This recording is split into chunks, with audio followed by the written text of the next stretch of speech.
Allez, on se fait un petit point notion de SES terminal sur la croissance soutenable.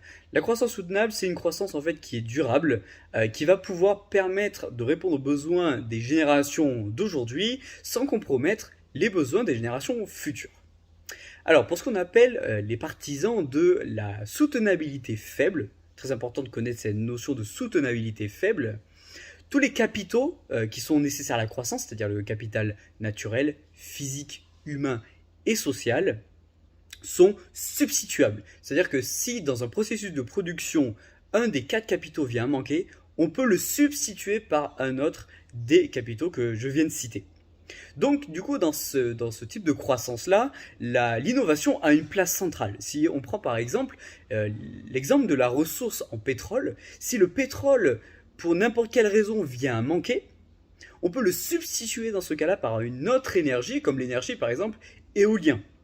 Donc du coup, l'éolien étant produite de manière illimitée, on va pouvoir substituer notre ressource qu'on avait en pétrole au départ par une énergie éolienne. Maintenant, pour ce qui est de la soutenabilité forte, pour les partisans de cette soutenabilité, les quatre capitaux dont on vient de parler sont complémentaires entre eux. C'est-à-dire que si un des quatre vient manquer, on ne peut pas assurer la croissance.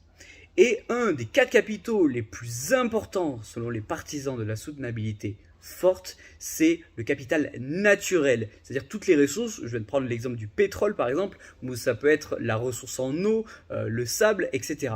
Donc pour ces partisans-là, ce qui est le plus important en fait, c'est de préserver l'environnement pour préserver donc la croissance et les besoins des générations futures.